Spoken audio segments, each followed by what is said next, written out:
Hello बच्चों, मैं Rohit sir फिर से एक बार आपका इस ऑनलाइन कक्षा में स्वागत करता हूँ। आज एक कविता हम पढ़ने वाले हैं। बहुत ही अर्थपूर्ण ये कविता है और जिसका नाम है एक तिनका। और इस कविता को लिखा है अयोध्या सिंह उपाध्याय, जिनको हरिऔध भी कहा जाता है। तिनका का अर्थ होता है छोटा सा कचरे का टुकड़ा। मतलब जैसे कोई घास हो गया, उसका छोटा सा टुकड़ा, या कोई भी जो बहुत छोटा है, हवा में उड़ता है, उसको हम तिनका कहते हैं। तो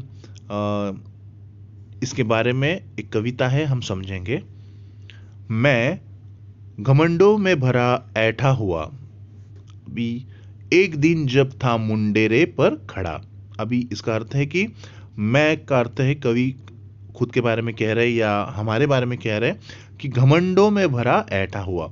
इसका अर्थ है कि घमंड से भरा, जिस जिस भी बात का हमें गर्व होता है कि मैं बहुत पढ़ा लिखा हूँ, या मुझे बहुत ही अच्छी इंग्लिश बोलने आती है, या बहुत ही अच्छी हिंदी बोलने आती है, या मैं बहुत अच्छा एरोबिक्स करता हूँ, मैं मेरी हाइट बहुत अच्छी है। तो ये सारी चीज़ें जो है, ये भगवान का वरदान है, खुदा की बरकत है, हमारे ऊपर मेहरबानी है।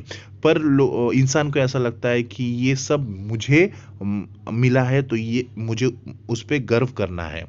तो कवि कहते हैं कि इन सारे घमंडों से मैं भरा हुआ है।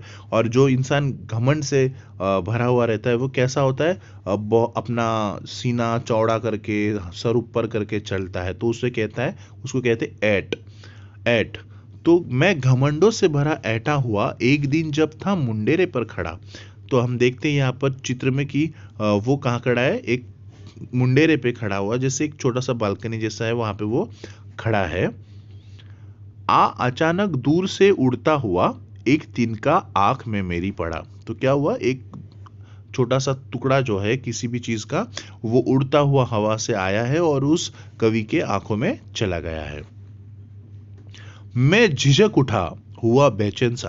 तो आप सबने अनुभव किया होगा कि हमारी आंखों में अगर कुछ चला गया तो हम क्या हो जाते हैं? बेचैन से हो जाते हैं, झिझक उठते हैं। हम लोग को समझ में नहीं आता कि हमें क्या करना है। सबसे पहले हमारी आंखें, हाथ जो है वो अपनी आंखों की ओर जाते हैं और हम आंखों को मलने लगते हैं। तो जैसे हम मलते तो क्या होता है? लाल होकर आंख भी दुखने लगी। तो जैसे ही वो तिनका उसकी आंखों में गया, तो उसकी आंखें क्या हो गई? लाल हो गई। आंख जो है वो लाल हो गई और दुखने लगी। मुठ देने लोग कपड़े की लगे, ऐठ बेचारी दबे पाओ भगी।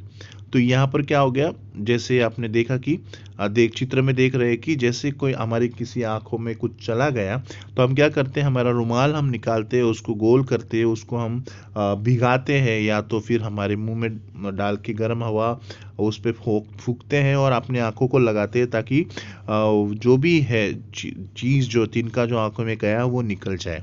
तो लोगों ने भी ऐसा ही करने की कोशिश की। और जैसे वो लोग कर रहे हैं, तो जिस घमंड से वो वहां पर खड़ा था, जो स्टाइल से वहां पे खड़ा था, वो स्टाइल जो है यहाँ पे कविता में लिखा है कि दबे पाव भाग गई। दबे पाव मतलब जो उसकी पूरी जो स्टाइल थी, अकड़ थी उसकी, जो वो पूरी तरह वो भूल गया कि वो अकड़ से खड़ा था वहां पर, क्योंकि उसको दर्द इतना हो रहा था। इसलिए जब भी हम देखते हैं कि कोई भी इंसान ठीक ठाक होता है तो बहुत ऐड से चलता है, पर अगर वो बीमार हो जाए, उसको कुछ ऐसी बीमारी हो जाए जिसकी वजह से उसको बहुत दर्द हो रहा है, तो वो बहुत ही हम्बल हो जाता है, बहुत नम्र हो जाता है, क्योंकि वो जानता है कि वो अभी बचने वाला नहीं है। तो इसी तरह इस कवि को भी ऐसा ही लग रहा है कि उसकी जो ऐट है, उसका जो एटीट्यूड है, वो क्या हो गया? वो भाग गया है। जब किसी ढब से निकल तिनका गया, तब समझने यो मुझे ताने दिए। तो जैसे ही मतलब बहुत कोशिशों के बाद जो तिनका है वो ढब से निकल गया, मतलब एक बहुत कोशिशों के बाद तिनका उसके आंखों से निकल गया, तब समझ यानी जो विजडम है, उसने क्या किए? विजडम मतलब जो समझदारी होती है, उसने कवि को ताने मारे। क्या ताने मारे? ऐठता तू किस लिए इतना रहा, एक तिनका है बहुत तेरे लिए। तो समझ ने, जो विजडम ने उसको कहा कि तू किस बात पे इतना ऐठ रहा था, इतना मटक रहा था, इतना तू घमंड कर रहा था। एक तिनका सिर्फ तेरे आंखों में चला गया और तेरी पूरी ऐड जो है, अकड़ जो है, वो पूरी तरह वो दबे पाव भाग गई। तुझे समझ में आया कि एक तिनका तेरे लिए काफी है तेरे पूरे घमंड को उतारने के लिए। तो बहुत ही प्यारी ये कविता है जिसमें कवि हमसे ये बताना चाहते हैं कि हम किस बात पर घमंड करें। जो भी हमारे पास है वो हमारा ना होकर कुछ दिनों में वो खत्म हो जाएगा। हमारा बचपन खत्म हो जाएगा, हमारी जवानी खत्म हो जाएगी, हमारी बुढ़ापा खत्म हो जाएगा। जो भी हमने पढ़ा है, जो भी हमने पढ़ा है, वो कुछ सालों बाद जब हम बूढ़े हो जाएंगे तो हम उसको भूल जाएंगे। तो इंसान को किस बात पर घमंड करना चाहिए?